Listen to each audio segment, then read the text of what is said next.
Más allá de las estadísticas, creo que es correcto decir que por ahora Rafinha está haciendo un buen mundial con Brasil, jugando en ese costado diestro.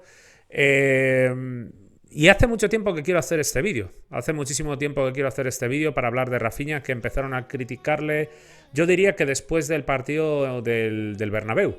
Después del partido del Bernabéu, donde sí jugó en su posición, en la banda diestra, y no se le vio demasiado, incluso cometió un error en el primer gol del Real Madrid, donde dejó ir demasiado cómodo a Kroos, no insistió en la presión. También existían algunas voces de que estaba pensando más en el Mundial. Bueno, algunas voces no, informaciones de estas especuladoras, ¿no? Como también algunos decían que no, mira, Benzema se está reservando para el Mundial y tal, y no sé qué, no sé cuánto, y luego resulta que nada de nada, que eran jugadores que no podían, que verdaderamente estaban mal físicamente, en riesgo, y quedó demostrado que todas esas informaciones son puro humo, invenciones de prensa de muy mala fe y muy malintencionadas. Lo mismo que con Memphis, ¿no? Vimos que Van Gaal no lo metió de titular de inicio hasta ahora, hasta el partido contra... Vaya, se me acaba de ir de la mente por Estados Unidos, ¿no? En octavos de final. Eh, es evidente que los jugadores tenían problemas físicos y que esto de no, es que no quieren forzar y que están pasando del Barça o del Madrid y tal y cual, pues de nuevo muy mal por parte de los señores de la prensa, como cuando decían, oh, Luis Enrique no lleva a Ramos y luego estuvo un año sin jugar, oh, Luis Enrique no lleva a Gallá y resulta que sigue sin entrenar con normalidad con el Valencia. Y ya estamos en octavos de final en el Mundial, ¿no? De nuevo, una vez más mintiendo, bueno, lamentable, lamentable. Pero bueno, no me quiero desviar ahí. Como decía, a Rafinha se le han echado muchas cosas encima, que consiguió limpiar bastante con esa salida, con esa irrupción espectacular en el partido contra Osasuna, donde terminó marcando el gol de la victoria, un sensacional golazo de cabeza, ¿no? Poco... No es muy dado Rafinha a marcar goles de cabeza, pero desde luego estuvo espléndido con el desmarque, con la definición, porque era... O hacía eso o no hubiera sido gol, prácticamente imposible que fuera gol, ¿no? Entonces creo que ese gol le revitalizó, porque aparte nos dio esa victoria, que fue una victoria celebradísima, ¿no? Por cómo se produjo, y le dejan una buena posición para con la mayoría del barcelonismo. Pero sí que es cierto que ya existen ciertas voces discrepando o haciendo ver, discrepando con los que defienden al jugador, me refiero, o haciendo ver que el futbolista que no da el nivel para el Barça o que vaya paquete y esto y tal. Bueno, como siempre todo esto, todo este ruido iniciado por las redes sociales y por los de siempre, por los dominadores del efecto tendencias, estos troles, estos bots al servicio del Madrid, que se dedican, pues eso, que si fichamos a Ferran, ir a por Ferran, que si fichamos a Rafinha, por Rafinha, que si Dembélé, por Dembélé. A por cualquier jugador del Barça que no esté en un buen momento, empiezan ahí a malmeter y a ponerlo en tendencias, y con Rafinha pues no ha sido la excepción, ¿no? Yo lo que quiero destacar en este vídeo es un poco lo que comenté ya antes de fichar a Rafinha, que para mí es la clave por la que el jugador a día de hoy no ha dado el verdadero nivel de lo que es él. El verdadero nivel de lo que es él. Yo creo que hasta ahora Rafinha ha estado bien, a secas, con unos números que, por ejemplo, en Liga lleva 2 goles y 2 asistencias, pero solo ha sido titular en 6 ocasiones, que se dice pronto, ¿no? Solo 6 partidos como titular. Y además, la mayor parte de los minutos, o una gran cantidad de los minutos, no los ha desempeñado en su verdadera posición, en su verdadera función, que es evidente que es el costado diestro, que ocupa Dembélé.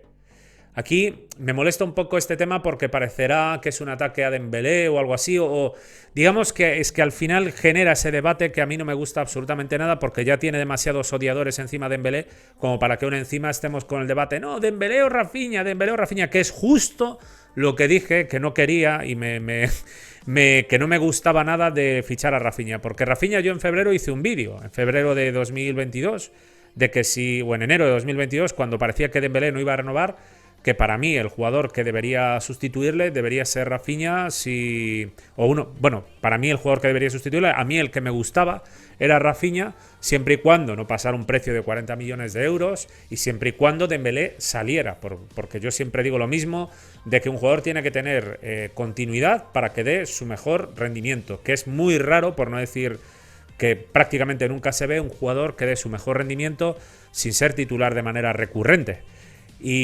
o para ponerlo en otra posición al final, ¿no? Y se renovó a Dembélé y se fichó a Rafinha. Y se fichó a Rafinha por una pasta y claro, al final fichas a Rafinha, pero acaban jugando los dos juntos. Y los dos juntos con Rafinha, que unas veces estaba en el costado diestro, otras veces en el costado zurdo. Y a pesar de todo, en el costado zurdo empezó la temporada y empezó bastante bien. No había problema. Pero luego se empezó a atascar un poco el Barça, Rafinha, sobre todo yo creo que también fue el partido del Madrid, pero también el partido de Italia contra el Inter, ¿no? Donde Xavi lo puso ahí una especie de por la zurda, pero más hacia media punta, en un partido donde está clarísimo que no fuimos capaces de encontrar nuestro fútbol, no fuimos capaces de tener fluidez en ningún momento en esa zona media del campo, en tres cuartos, y el jugador estaba tremendamente atascado, no encontraba posibilidad de enganchar, de conectar, de participar y claro, fueron dos partidos importantes para el Barça que provocaron que mucha gente empezara con, bueno, el Rafinha ¿qué? Tanto dinero, ¿y dónde está? No sé qué, no sé cuánto. Y al final, pues ya es que no me cansaré de repetir lo mismo. O sea, para que un jugador dé su mejor versión tiene que jugar en su posición, partido tras partido, tras partido, tras partido, tras partido. El equipo debe confiar en él debe sentirse importante. Al final es una mezcla de cosas, una suma de cuestiones que se tienen que producir para que el futbolista tenga su mejor estado físico y anímico. Físico y anímico y táctico, evidentemente, porque tiene que estar en su posición. Y cuando tú estás en tu posición y partido tras partido juegas y te sientes importante y sientes que tienes la confianza del entrenador y el equipo confía en ti y ya te vienes arriba de, bueno, soy el líder aquí y tal, pues eso, ahí es donde alcanzas el techo y el jugador da el 100%. Cuando sucede todo lo contrario, que es hoy juego a la izquierda, hoy juego en la derecha, ahora juego más aquí, ahora el equipo no confía tanto en mí, no me buscan tanto, empiezo a sentir que los compañeros no confían del todo en mí, que hay algunos silbidos en la grada, que el entrenador tampoco es que esté confiando del todo en mí, pues entonces te pones nervioso y la situación psicológica en el partido va a ser de un jugador que vive de encarar y que encara con miedo porque sabe que cada balón que toca es un examen y tienes la autoestima baja, no confías en ti mismo. Entonces es que es evidente, o sea, si es que es algo que es clarísimo, y no se trata de, no, es que lo que quieres defender aquí a Rafinha porque es del Barça y tal, si es que es en cualquier equipo, en cualquier situación. Es como, por ejemplo, Vinicius cuando llegó al Madrid y parecía que tenía que estar en una final permanente. Solari le dio la oportunidad de jugar recurrentemente. Y claro, ahí funcionaba bien, pero como tenía muchos problemas en la definición, pues al final lo que hacía bien, que era el desborde y tal, quedaba empañado por esos goles que fallaba. Luego llegó Zidane y le quitó minutos, le quitó protagonismo, no apostó por él y ahí es donde se ve. Es decir, veías un Vinicius que a lo mejor tenía un par de semanas buenas, pero que luego ya nada. Y hasta que llegó Ancelotti, que verdaderamente apostó por él desde el principio. Bueno, desde el principio inmediatamente no, porque dio la sensación de que quería intentar dar una oportunidad a Hazard, ¿no? Pero rápidamente Vinicius le ganó, se asentó en la titularidad y desde ahí Ancelotti no se la quitó y ha sido absolutamente decisivo el darle esa continuidad. Lo mismo que de hecho Xavi con Dembélé. Dembélé ha mejorado muchísimo, ¿por qué? Porque tiene mucha más importancia en el equipo, mucha más presencia, etcétera. Podemos decir, sin ningún tipo de problema, que el problema valga la redundancia con la palabra problema, pues el problema de Rafinha es Dembélé. Pero esto no debe llevar a generar este debate absurdo como los hay con De Jong y Busquets. No, es que Busquets, es que fuera Busquets, es que tiene que jugar ahí De Jong. Entonces, como yo quiero que juegue De Jong, hay que echar pestes de Busquets. Y como yo quiero que juegue Rafinha, hay que echar pestes de Dembélé. Pues esto es un problema para el Barça. Evidentemente, esos no benefician absolutamente nada. Porque Dembélé merece jugar. Y entre Dembélé y Rafinha, pues para mí es difícil decidir. Diría que, por ejemplo, Dembélé, con el rendimiento que da, es que merece jugar. Es muy difícil que Rafinha tenga un promedio tan alto. Repito lo que dije, ¿no? 5 asistencias, 4 goles en el tiempo que lleva Dembélé. Rafinha podría darlo. Lleva 2 y 2, lleva menos minutos. A ver, vamos a ver. El otro día dije que Dembélé sumaba 800, bueno, no sé cuántos minutos. Menos de 900. Rafinha en Liga, vamos a ver. Pues hombre, yo creo que son menos minutos. Tampoco estoy absolutamente seguro. Aquí lo tenemos. 567. Anda en una proporción similar. proporción similar. Vamos a calcular exactamente minutos divididos entre... Peor, ya son más de 100, ¿no? O sea que en principio 567 entre 4, 141,7. O sea, aporta un gol, produce un gol para el equipo, sea en forma de gol o asistencia, cada 141,7. Dembélé es cada 97. Lo cual hay una diferencia bastante sustancial. Pero tampoco son suficientes minutos como para decir, porque a lo mejor Rafinha mejora en un par de partidos y Dembélé empeora en un par de partidos y se equilibra. Pero estos datos de Rafinha son bastante similares a los que puse el otro día de Vinicius y de Salah, que estaban en 129 o algo por el estilo. Cada 129 minutos daban ellos, ¿no? O 127 o algo por el estilo. Entonces, Rafinha para mí es un jugadorazo con grandísima calidad técnica para el desborde, pase. Esos centros que pone son una pasada para el fútbol actual y para cómo juega el Barça. Esos centros como el que le puso a Lewandowski en Valencia, ¿no? Como el que le puso a Lewandowski también contra el Valladolid. Centro enroscado al segundo palo con un efecto envenenado tremendo, ¿no? Y con una altura, es que es todo, la altura pasa por encima de la defensa, lo coloca a la espalda en el segundo palo, en un lugar donde le es muy difícil llegar tanto a los centrales como al portero, y tiene la ventaja el delantero porque juega de cara a portería. Entonces yo a Rafinha lo veo un futbolista pues con desborde, con pase entre líneas, con remate de media distancia, que es una de las cosas que más echo de menos, ¿no? Desde que ha llegado al Barça, porque en pretemporada ya vimos que sí que lo pudo probar mucho más, y vimos el golazo que le metió al Madrid, ¿no? Allí en el clásico de pretemporada, con el zapatazo desde la frontal totalmente imparable por potencia y colocación. Es uno de sus puntos fuertes y de momento, pues por la propuesta futbolística del Barça, no hemos podido aprovechar lo suficiente.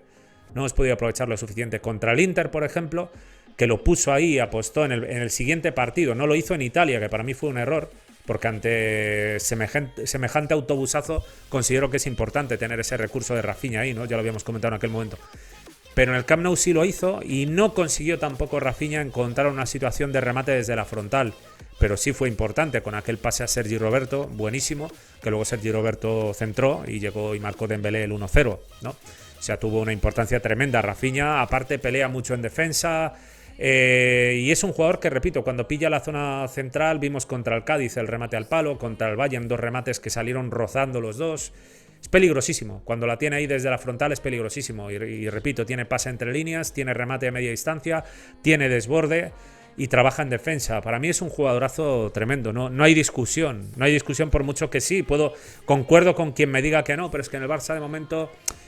para lo pagado y lo que está jugando y tal, no ha dado el nivel. Su mejor nivel está clarísimo que no lo ha dado, pero hay que ver por qué no lo ha dado. Y no lo ha dado porque está Dembélé y está en un Barça donde pues Xavi y Jordi Cruyff han confeccionado una plantilla teniendo en cuenta el tipo de temporada en la que estamos, con ese Mundial entre medias. Ahora viene una segunda parte de la temporada cargadísima también de partidos, con 4 competiciones para el Barça en la que estamos, un mes de enero brutal donde empiezas la Liga y luego te viene encima la Supercopa España, la Copa, sigues en la Liga, luego empieza ya en febrero la competición, la Europa League, esta que me da vergüenza tener que decirlo, pero es así.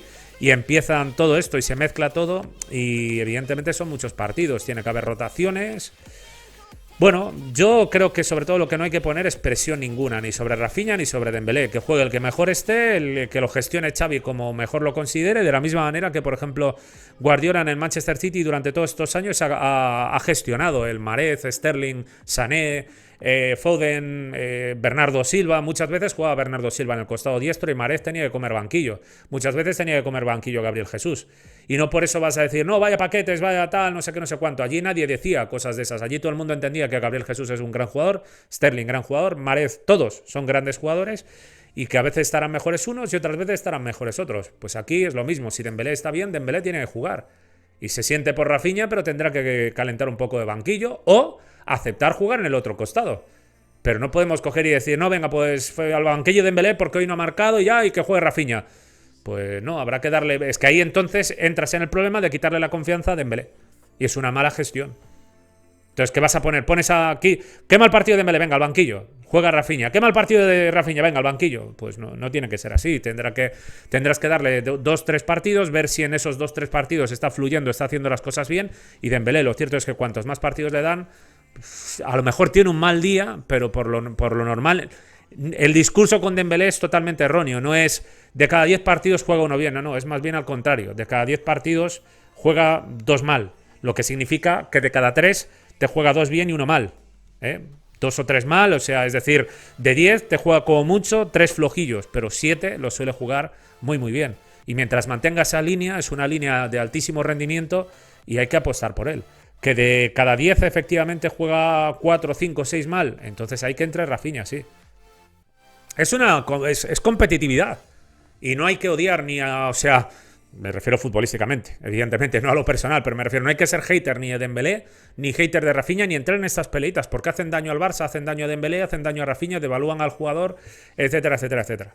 Deberíamos contentarnos de que tenemos dos futbolistas de grandísima calidad, y se ve con Brasil, la clase de jugador que es Rafinha, como ya se vio en el Leeds, como ya se ha visto en bastantes chispazos de jugando con el Barça. Contra el Sevilla, Rafinha jugó muy bien, los minutos que jugó contra la Real Sociedad entrando del banquillo, jugó muy bien.